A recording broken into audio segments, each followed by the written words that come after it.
د چا په پردو بچو سره په دې روجه کې هم مطلب د چې کوم سمګلرز دي دا ټرافیکینګ رواني د دې سیز روجه کې وسر د دې ټرافیکینګ ځکه زیات شي چې هلته کې عید را روان وي او د دې ډیمانډز ډېر زیات شي چې کله ډیمانډ زیات شي نو بیا ډیفینیټلی د سپلای او ډیمانډ والا خبره ده. کتنے پھیرے کر لیے سر؟ یہ 2 پھیرے پہلے کیے ہیں. تیسرے یہ تیسرا پکڑا گیا ہوں.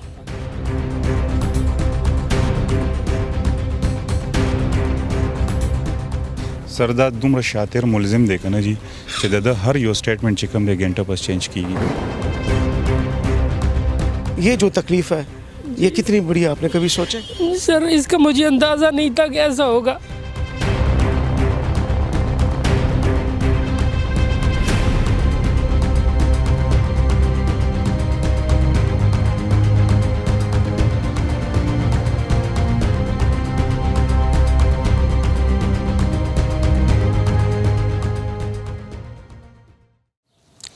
بسم اللہ الرحمن الرحیم. شروع پا نامہ در رب ذوالجلال. قدر منو ایکسائز پولیس سٹیشن مردان. داسې چې تاسو د پروګرام پر شروعات کې ولیدل دا د مرګ توړې وي. یو هغه توړه ده جی چې هر سړی دا کور ته وړي هغه د وړو ده او دا د مرګ دی. یو رزق دی یو زخر دی. قدر منو ډېره غټه کاروي او کامیابي ترلاسه کړه. دا وخت عاقف صاحب او د هغې ټیم ولاړ دی. موږ مبارکي هم ورکو او صدا 102 کیلوګرام چرس دا کلټس د یو ګاډي نه راووتل او برآمد شو. سړی د پنجاب سره تعلق ساتي هم ولاړ دی. عاقف صاحب ډېره مننه، ډېره شکریه. داسې قسمه واقعات چې کېږي یقینا چې دا چرس که چېرې تاسو نه وي نیولې چېرته به ته او هغه د چرسو لوګي چې هغه د چرسو لوګي نه اکثر د مرګورو ته وایم دا ستاسو په ځوانۍ لګېدلې اور دی چې د لوګي په شکل کې ښکاري. زما یو ملګري به سګرټ څکه ما سره به خوا کې ناست و. ما به د هغه لوګي ته کتل ما ته ویې یاره بیا ته څه مسکۍ کېږي. ما ورته یاره ستا په دې سګرټ په دې لوګي کې ما ته ستا د بچي دا فیس سوځېدلې ښکاري. ستا د بیبي یو ارمان دی چې د سګرټ په دې لوګي کې چېرته سوځي. ستا په خپله ژوند کې به ډېر ښکلي ښکلي څیزونه چې تا نه دا سګرټ خوري. ابا په خندا شو. ما ورته وې ما ته زما په دې خبرو باندې غور وکړه. قدرمنو د چرسو دغه لوګې دا د سړي په ځوانۍ هم لګېدلې دی، دغه په ژوند هم لګېدلې دی، دغه په عزت هم لګېدلې دی. صحیح ده. دا دغه په قام قبیله هم لګېدلې، دا د هغې د بچو په مستقبل هم لګېدلې. خو صاحب دلته عبرت څوک اخلي؟ 102 کیلوګرام چرس په خوله یادېږي. نو که دا دوی نه وي نیولې خو ته او دا چا جون به پې تباه کېده. بهرحال عاقف صاحب ډېره مننه. راته رکشه د مختصر ووایي جي دا کاروي څنګه وه، څه پکې برآمد شو، دا سړی څه کوي څه نه کوي، مخکې هم ګیر شوی دی که نه. لږ شان زموږ کتونکو سره دغه معلومات هم شریک کړي جي. ټول نه پهله خو یوسف جان صاحب تاسو او ستاسو ټیم ډېره مهرباني چې تاسو راغلی او دې ته هم لږ کوریج ورکړو او ستاسو په وساطت باندې موږ د پبلک ته یو میسیج ولا ورکړو چې یاره جي د ټرانسپورټیشن چې کوم دی، دا نارکوټکس چې کوم دی د روکتام به څنګه کېږي او دغه قسم خلک چې کوم د خپل غریبۍ جړا کوي چې یاره جي زموږ غریبي ده، زموږ دا چل دی او هغه چل دی او دې غلط دندې کې انوالو شي، دا یې انجام سي، دا یې انجام دغه چې دې مخامخ ولاړ دی او کله جاړي کله فریاد کوي کله څه کوي او زما روزګار نشته. او مقصد د خبرې دا دی چې که دې هر څه مو وایي خو دې د دې ګروه یو حصه دی او موږ ګرفتار کړی دی او دنه ډېر اهم تفتیش دوران ډېر ښه انکشافات شوي دي. د پنجاب کې چې کوم دی ډېر های لیول باندې انوالو دی، دته چې کوم سامان ملایویږي د فردر بیا هلته کې په پنجاب کې د ډسټریبیوټ کوو. خو الحمدلله موږ انټرسپټ کړی دی، پرچم پې ورکړی ده او د ده چې ګروه کم نور کسان دي تفتیشي ټیم هم جوړ کړی دی. نو انشاءالله چې کوم د چا سامان دی او چې کوم دی کې های اپس انوالو دي د یې خلاف انشاءالله ټیم جوړ شوی دی او ډېر ضرور انشاءالله د یې ګرفتاري عمل کوي. پیره د عاقف صاحب دی خو عادتي هغه دی ملزم دی، دی تقریبا چې کوم دی په اتېر هفتې هم یو ټرپ کړی دی. 15 ټرپس چې کوم دي دی په خپله منلي دي چې ما 15 ټرپس کړي دي. خو ایز پر ما انفارمیشن او ما چې څومره د ګیدرینګ کړی دی انفارمیشن ګیدر هغې مطابق دا د ټیم هغه دی او ډېر وخت نه په دې کې انوالو دی. صحیح ده. د دې کلټس کې وجي دا دونه سامان په دې کلټس کې راتلی شو جي د څه چل کړی دا خو کلټس کې چې کوم دی د یو پورزیم نه د پرې په هر ځای کې د پیکټ ور کړو هر ځای کې کډ ډیشبورډ او ک سیټونو کې هم ور کړو بل خفیه خانې پکې جوړې کړې وي او ټانکې چې کوم سی ان جی کټ دی سی ان جی ټانکې دا هغه هم ټول ډکه کړې ولا پیک پروفیشنل کسانو سره ټچ دی خو پروفیشنل کسانو سره بلکې ټیکنیکل کسانو سره چې کوم په ټیکنیکل بنیاد باندې سمګلینګ کوي او ټرافیکینګ کوي د نارکوټکس صحیح یو تاسو کوم داخله چې گیر شینو دی ویره زما غریبي وا او بس ما سره بل لار نه ما د هم دغه خبري وای د ایگزیکټلی دی چې کله مونږ انټروګیټ کوو پلنی هغه کې دا ویل چې ما د غریبي دا وزم لکه بل څه روزګار څه مخه مینه مونته قرضدار او چانه مې قرض غوښتو ایس څنګه چې نور ملزمان څنګه سټیټمنټ وي خو د دنه چې بیا کله مونږ نور انټروګیشن کو د سره خه کرولا گاډي دی خو نور ذریعہ مدنیم شته دی خدا د تی ملزم دی جی خو کې جیل ته عاقب صاحب د مونږ ریکارډز ګورو لګیو ډیفرنٹ هغه تم لیټرز کړی دي نو آیو چې کله مونږ ریپورټس راشي نو مطابق بیا مونږ د باره کې ویلی شو چې راته گرفتار شوی دی کنه گرفتار شوی خو ډیر منظم ګرو سره د تعلق دی صحیح دی جی صحیح دا راته چې په روزه کې هم مطلب د چې کم سمګلرز دي دا ټرافیکینګ رواني د دې سیس روزه کې وسر د دې ټرافیکینګ ځکه زیات شي چې الته کې عید را روان یو د دې ډیمانډز ډیر زیات شي چې کله ډیمانډ زیات شي نو بیا ډیفینیټلی د سپلای او ډیمانډ والا خبره ده نو بیا ډیمانډ چې زیات شي نو ټرافیکینګ هم زیات شي نو چرسو کنزمپشن او سکول والا دومره زیات دي جی په عید کې خدا یا شاید لپاره خلک کوي نو ډیفینیټلی بیا د ډیمانډ زیات کیږي عمر خپل معاشره د زمونږ د مسلمانې او بیا د پښتو او پاره کې د چرسو استعمال دومره زیات دی د آیس استعمال څومره زیات دی بلکې عاقب صاحب نه زه تاسو کوم چې کوم دا پارټي پیلز دي او دا نور سیزونه دي هغه هم تاسو د پاره وخت چیلنج دی چې کوم ملزمان تاسو راځي دی په خپلم په دغه سیزونو کې سر دا چې موږ څومره ملزمان انټروګیټ کړي دي او بیا موږ تفتیش کړي دي آی کې چې موږ څومره کتلې دي دا بیک گراوند دغه دی کنه جی دا عیاشي دا د پارټي پیلز دي د ډرګ سٹارټ شوی دي آی سٹارټ شوی دي پارټي پیل سٹارټ شوی دي آی نه بعد دا کسان چې کوم دي د دې د خرچه دومره زیات شي چې د دې عیاشي د پاره دي سره بیا هغه نه پوره ضرورت ژوندۍ درشه پوره کیږي عیاشي د پاره چې کوم هغه د شام نه پوره کیږي بیا د شینو کې نوال شي اول ته کې ګیدرینګ هم دغه څه خلکو د دې ناس ته پاسته د خلکو سره چا ټول غلط خلک ها په دې شینو کې انوال خلک نو دی بیا الته کې لینکس جوړ شي الته نه دی بیا د ټرافیکینګ او په دې سمګلینګ کې انوال شي سر ټیک اخر سب یو جهان مننه او دا یا شه د پاره خو صاحب بیا د سرو زر غرونم کم غورځيږي بیا د چا په پردو بچو سره دی خپل ځان پیژني یو وړ غونډه کې دماغ لو بیا نور خبره د ملزم سره کوي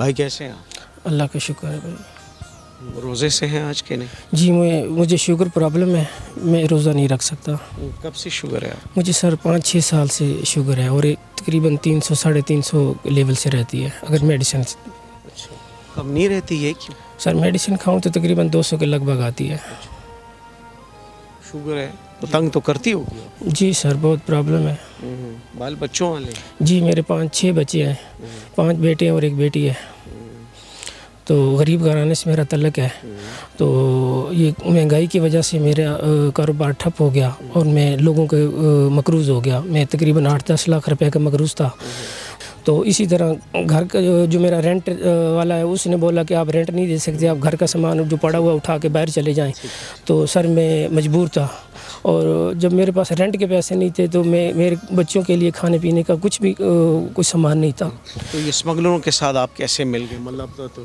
آپ تو غریب آدمی تھے اپنے کام کے ساتھ لگے ہوتے یہ اسمگلنگ کی لائن میں کیسے آئے سر یہ ایسا ہے کہ ایک نامی شخص ہے میرے گاؤں کا میں نے گاؤں چھوڑا ہوا تقریباً 10-15 سال سے مزدوری کے سلسلے میں کلر کار میں شفٹ ہوا ہوں تو وہ ان کے ساتھ کام کرتا تھا وہ 5-6 سال پہلے پکڑا گیا تو جیل ہو گیا پھر جیل سے ان لوگوں نے ضمانت کروایا اور نکل گئے تم ان کے ساتھ مل گئے پھر تو میں نے اس کو فون کیا کہ اب بھائی میرے ایسے ایسے حالات ہیں کہ میں مقروض ہو گیا ہوں لوگوں کا مارکیٹ کا تو لوگوں کو میں نے پیسے دینے لوگ مجھے چھوڑتے نہیں ہیں تو آپ مجھے کوئی راستہ دیں کہتے ہیں یار آپ ایسا کریں سے رابطہ کریں میں نے بولا کا نمبر دے دیں اس نے کا نمبر دیا जब नंबर दिया तो मैंने उससे फ़ोन पे बात किया, बोलता कौन हो? मैंने बोला मैं ऐसे ऐसे फ़लाँ फ़लाँ बंदा हूँ, मुझे फ़लाँ आदमी ने आपका नंबर दिया है। कहते तो क्या करना चाहते हो? मैंने बोला काम करना चाहता हूँ। कहते फिर आप पेशावर में आ जाओ। फिर काम का उसने फिर बता दिया आपको? जी, उसने कहा कि पेशावर में आ जाओ, फिर मैं आपको बताता हूँ। जब मैं पेशावर में आया हूँ तो उन लोगों ने मुझे वहाँ से उठाया कारखाना बाज़ार से, तो वहाँ एक होटल था, वहाँ ले गए हैं। वहाँ मुझे खाना खिलाया, खाना खिला कर मुझे पूछते हैं चाय मैंने बोला चाय नहीं पीता, मुझे शुगर है। तो कहते क्या करना चाहते हो, क्या मसला है? मैंने बोला ये मसला, मैं मकरूज़ हूँ 8-10 लोगों का। कहते ठीक है हम आपसे काम करेंगे, लेकिन आप क्या करेंगे हमारे साथ? मैंने बोला आप मुझे माल दे, मैं सप्लाई करूँगा। कहते आप हमारे साथ पार्टनरशिप में आ जाओ, हम आपके साथ आऊँ। मैंने बोला पार्टनरशिप में कैसे? कहते आप ऐसा करें कि जैसा माल जितना देंगे उसका तीसरा हिस्सा आपको देंगे। मैंने बोला तीसरा हिस्सा कितना बनता है? बोलते ये 10-15 हज़ार रुपये है। मुझे मुख्तसर ये बताओ, बात बड़ी लंबी हो जाएगी, मुझे बताओ ये कितने पैरे कर लिए? सर ये 2 फेरे पहले किए हैं। जी, तीसरे? ये तीसरा पकड़ा गया हूँ। अच्छा, और पर फिर आप पैसे कितने? सर पहली दफ़ा 30,000 दिया है, दूसरी दफ़ा 40,000 रुपये दिया है। अच्छा, एक बंदा गरीब हो जाए तो उसको मतलब ये काम शुरू कर देना चाहिए। अब बंदा गरीब है तो मकरूज़ है तो बस ये काम अच्छा है ना? सर मैं मकरूज़ था, जब मैं सिर्फ मकरूज़ रहता ना तो मैं ये काम नहीं करता था। मुझे मार्केट वालों ने मुझे पकड़ा है, मेरा सामान उठाया है। अच्छा, और ज़िंदगी में मतलब मुश्किलात आ जाए तो मतलब ये बंदा स्मगलिंग शुरू कर दे, चल उसका कर्ज वगैरह तो उतर ही जाएगा। सर एक बात मेरी आप सुन लें कि मैंने ये किया है, मैं आपको कह रहा हूँ, लेकिन वो ऐसे किया है कि जब मेरी जेब में पैसे नहीं थे, मेरे बच्चे भूखे मर रहे थे, तो मैंने लोगों से कर्ज़ा मांगना शुरू किया, तो किसी ने मुझे कर्ज़ा नहीं दिया। मैंने घर का सामान बेचना चाहे तो वो नहीं बिका। मेरे पास एक जनरेटर था 3.5 लाख रुपए का, तो वो मैंने बेचना चाहा, वो 20,000 का बिका है। तो सर जब ये ऐसे हालात आए तो मैंने कहा कुछ भी करना है, बच्चों को तो पालना है ना। बच्चे मेरे भूखे मर रहे थे और कुछ भी नहीं था मेरे पास खाने को, और जब मैंने बच्चों को भूखा मरते देखा तो मैंने कहा कोई सा भी काम हो, चोरी हो, डाका हो, कुछ भी हो, मैंने करना है। तो सर मैं इस ज़मरे में आगे किया, मैं परेशान हूँ, मुझसे गलती हो गई है, आप मेरे साथ तामन करें, महकमा मेरे साथ तामन करे, अदालत मेरे साथ तामन करे, मैंने मजबूरी के साथ किया। तो सर मैं परेशान, मुझे मेरी गलती की माफ़ी खता, आइंदा के लिए मैं तौबा करता हूँ। सारी ज़िंदगी के लिए मैं आपसे वादा करता हूँ, खुदा से वादा करता हूँ, भूखा मर जाऊँगा, ऐसा नहीं करूँगा। अच्छा, मेरी एक बात सुने आप भाई साहब, ये जो आप अपने बच्चों से दूर हो जाएंगे ना, आप जेल चले जाएंगे तो आपका ख़र्चा कौन बर्दाश्त करेगा? ये जो तकलीफ़ है ये कितनी बड़ी, आपने कभी सोचा? सर इसका मुझे अंदाज़ा नहीं था कि ऐसा होगा। आपने जो 102 किलोग्राम चर जो आपने उठाई है, ये कोई तो पीता होगा ना, ये कोई बच्ची तो पिएंगे, जवान पिएंगे, आपको नज़र नहीं आता कि वो भी किसी के बच्चे होंगे। सर बिल्कुल ऐसी आपकी बात बिल्कुल दुरुस्त है, लेकिन मैं अपने बच्चों को देखकर अंधा हो गया था, मुझे मेरे बच्चे भूख से मर रहे थे, तो इसलिए मैंने किया। मैं परेशान हूँ, मुझसे गलती हो गई है। अपने बच्चों को बचाने की खातिर आपने एक पूरी नस्ल को बर्बाद करने का अपना मंसूबा बनाया। सर मैं चंद टकों के लिए मैं माजरत खा हूँ, मजबूर था, मैं माजरत खा हूँ। मैं चाहता हूँ कि मुझे अगर आप इससे अजाला देते तो मैं उन लोगों को आपके जो जिधर मैं गया हूँ ना, मैं सब लोग आपको पकड़वा दूँगा और आपसे तामन करूँगा। जिसको मैंने जो माल दिया है ना, तो उनको भी आप पकड़ेंगे और वो भी ऐसे माफ़ी मांगेंगे और दोबारा काम छोड़ देंगे। खुद भी कुछ पीते हैं? नहीं सर, मैं कुछ भी नहीं, ना कुछ सिगरेट पीता हूँ, ना मैं बीड़ा, ना चरस, कुछ भी नहीं। मैं सिर्फ कोई मुझे नशे की आदत नहीं है किसी किस्म की। आकिब साहब, دا قسمه چې د کومه خبرې کوي کنه جی، نو تاسو په خپل لک پوهیږئ چې دا ملزم د ځان بچکول لپاره دا خبرې کوي، څنګه چې تاسو خبر کړئ دا عادي دی، نو تاسو دا خو بیا د عدالت کې موي، تاسو ته هم موي چې تاسو په ما باندې لک شان احسان وکړي، تاسو د خیخي قطارې ته کورې دي کم ځای کې تاسو فټ کوي. سر دا دومره شاطر ملزم دی کنه جی چې د هر یو سټیټمنټ چې کوم دی ګنټه پس چینج کیږي، د کله سوي کله دا چې اوس کدا کم اکټینګ وکړو د هغه ظالم انسان دی د ما هیستوري راوسته ده د چې کله ټرافیکینګ د طریقې واردات دا د ځان سره لیډي کی نه لیډیز انوالو کی په لار کې سو کو لاړي د لیډیز وی چې مطلب هغه ټیک ټاک خلک کی دا غزان سره کې نه صرف د لپاره چې ناکه کروس کی نه کې د لپاره چې فیملیز د لپاره سو زموږ خیبر پختونخوا پولیس ایکسایز پولیس ای لګه خاطر کوي چیکینګ نه کوي دی هغه چې کوم دا یوز کوي، دا به قصور زنانه چې ګیر شي، نو دا خو سر بس فلحال خود نه دی هغه شوی، خود د هیستوري چې کوم د دې طریقه واردات دغه سر. اللہ سے ڈرے، رمضان کا مہینہ ہے، بندہ اللہ سے مانگتا ہے، ہاں اور پھر اللہ تو بڑا غفور الرحیم ہے. آپ کے 5 بچے ہیں, صحیح ہے, ابھی آپ جیل جائیں گے, پتہ نہیں کتنا عرصہ آپ کو جیل ہوگی, تو بچوں کا کیا ہوگا, ٹھیک ہے, وہ سارا سسٹم خراب ہو جائے گا, لوگ کیا کہیں گے, ٹھیک ہے.